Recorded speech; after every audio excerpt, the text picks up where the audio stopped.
नमस्कार।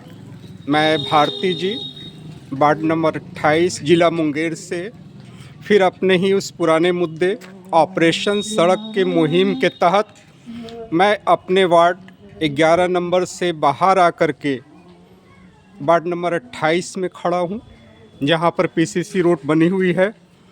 और मैं पुनः देख रहा हूँ कि पीसीसी रोड का सड़क का हाल जो है, अभी नया बोर्ड लगा हुआ है, वार्ड में सड़क बना हुआ है।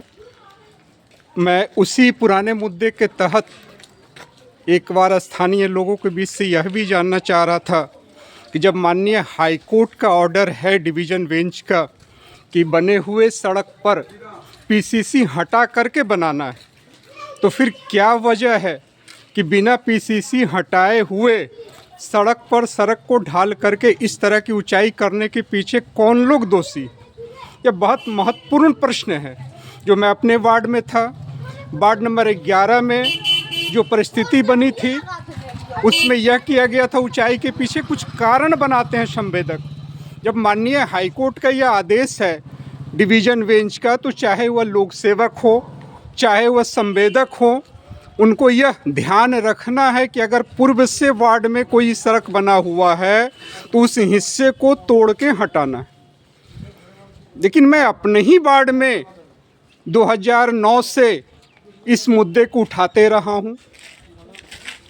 जिला पदाधिकारी से लेकर सरकार के तमाम वरीय नौकरशाह से लेकर के विपक्ष के नेता माननीय तेजस्वी यादव को भी मैंने खत लिखा था। उसका जवाब, उसके लेटर मेरे पास है कि जब माननीय डिवीज़न बेंच का आदेश है कि बने हुए सड़क पर उस हिस्से को, तो पहले तो बने हुए सड़क पर सड़क बनाने का प्रावधान है ही नहीं। अगर एक बार जो सड़क बन चुका है तो उस पर दोबारा सड़क बनाने से पहले कोई भी लोक सेवक को जो एस्टीमेट तैयार करते हैं उनको उस हिस्से को हटाना है। यह माननीय हाईकोर्ट का डिवीज़न बेंच का 2014 का ही आदेश पूरे बिहार में लागू है। बावजूद 14 से लेकर के 2025 तक ना जाने रोड की ऊंचाई को लेकर के माननीय हाईकोर्ट में कितने रिट आए होंगे। एक तरफ बिहार के उप मुख्यमंत्री कहते हैं कि यह सुशासन की सरकार है, हम जो भी अतिक्रमण हटा रहे हैं वह जो है माननीय हाईकोर्ट के आदेश से हटा रहे हैं।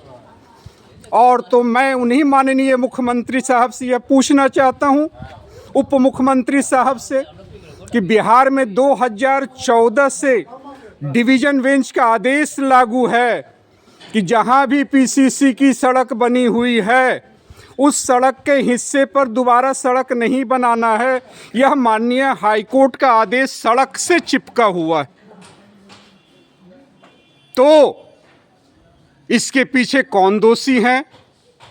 स्थानीय निवासी या उस सड़क पर आदेश देने वाले वहाँ के लोग सेवक, या उस सड़क पर फंड देने वाले माननीय विधायक? विधायक साहब तो कहेंगे कि मैं जनता की मांग से फंड दे दिया 5 लाख का। मेरा पुनः सवाल उठता कि क्या 5 लाख की राशि का पुनः उसी सड़क पर ढाल करके राशि निकाल ली जाएगी? कदापि नहीं।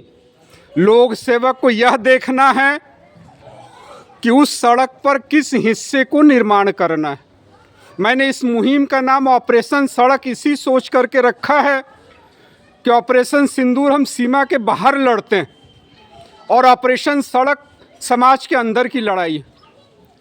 आखिर एक जवाब दे। मान लीजिए कल मैं आया था इसी बात को देखने के लिए कि सारे सड़क लोगों के गेट से सटा हुआ नज़र लग रहा है, जिससे स्पष्ट हो रहा है कि सड़क पर पहले से पीसीसी सड़क ढली हुई थी और पुनः उसी सड़क पर दोबारा सड़क ढाला गया।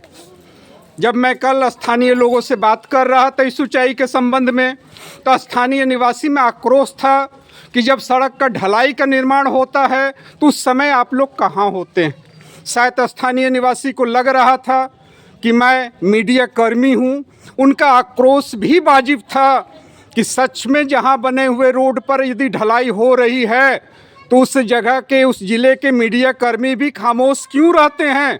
क्यों नहीं उस जगह की फ़ोटोग्राफी के साथ यह अखबार में न्यूज़ बनती है कि जब माननीय डिवीज़न बेंच का आदेश बना हुआ है तो बने हुए सड़क पर किस प्रावधान के तहत, किस कानून के तहत दोबारा सड़क की ढलाई करके उस राशि की निकासी की जाती है।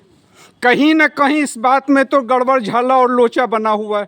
जनता इतनी व्यस्त होती है अपने कार्यों में कि उनके पास यह फुर्सत नहीं होता है कि हम इस तमाम मुद्दे को उठाएं। लेकिन इन तमाम घरों में सटा हुआ रोड चीख चीख करके आपको बता रहा है कि माननीय डिवीज़न बेंच के आदेश का उल्लंघन करके इस तरह सड़क का निर्माण किया जाता है। मैं 2009 से जिस समय माननीय बेंच का आदेश था, मैं लिखते रहा हूँ कि सड़क की ऊंचाई समाज के लिए बहुत ही दुर्भाग्यपूर्ण बात है। बावजूद जो